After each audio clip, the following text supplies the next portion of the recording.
So now we'll be hearing from Gray, a master's student at Gillings in health behavior, whose research is focused on older gay and bisexual men living with HIV. Welcome, Gray. Thank you for having me here to talk about this very important topic. Yeah, so could you tell me about what drew you to the area of older gay and bisexual men living with HIV? Right. I think for me, it began about learning about the history of my community as a queer man. As we know, the HIV/AIDS epidemic was a landmark moment for in the history of LGBTQ people, and I think learning and realizing that the work and research and scientific advancements that have brought us to where we are with the tools we have for HIV prevention and care of individuals is really by the efforts of older gay and bisexual men. But those advancements and efforts have largely benefited younger generations. And so while we're pushing for this generation that lives HIV free, I think it's so important to work for those who live through HIV in their generation. Yeah, well said.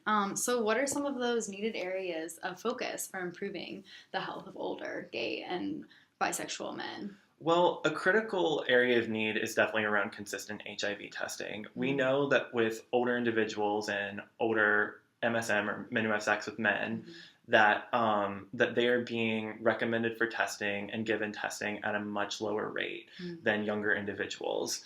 And we know that testing is so important because now in the United States, we have the resources to care and give individuals living with HIV the resources that they need to live a long and healthy life. But without testing, we can't identify those individuals. Mm. Yeah, so why do you think that older individuals aren't recommended as much as younger individuals for HIV? Well, I really think it comes down to stigma. I think there's a lot of stigma around older people and sexuality. I think providers are uncomfortable talking with older people about sex. But guess what? Older people have sex. There, I said it. It's true. And it's really important to recognize the serious consequences of this lack of testing.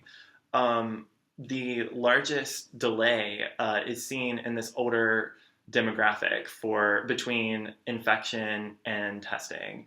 And actually, a national study revealed in 2015 that 35% of individuals at the time of their HIV test had a diagnosis of AIDS, which has very serious consequences to the health of these individuals.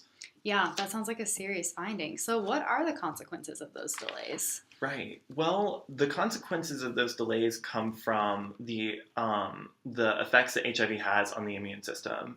And as we know, with aging, there's an increased risk for a number of diseases like cardiovascular disease, certain cancers, stroke. And what we found is that HIV, as it affects the immune system of these older people who already have lower immune system functions through aging, have worse outcomes. So it's really, really essential to get these individuals into care. Yeah. I'm curious, how does the history of older gay and bisexual men who lived through HIV affect their outcomes? Right. And I think that's a really important question to ask, and it's one that we're really just starting to ask as a field. And I think that it is important to recognize that we live in two different generations, two different eras.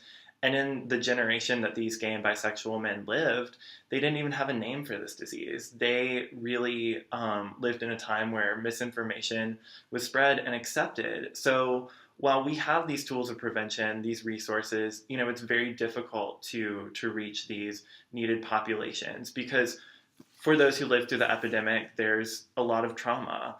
And I think it's really important to point out, too, that these older gay and bisexual men, unlike other older individuals, are more isolated and have less of a community. And in fact, I think a really good example of this is Spencer Cox, who is an outspoken HIV advocate. He lived as being HIV positive, but toward the end of his life, he became more withdrawn. He stopped taking his HIV medication, and he passed away from AIDS-related complications. And he knew the consequences of not taking those meds and understood that, but still had that barrier of living in that generation and with the memory of the epidemic. Yeah, sad story, and those are some really important points. Yeah. Thanks so much for being with us today, Greg. Thank you. Yeah.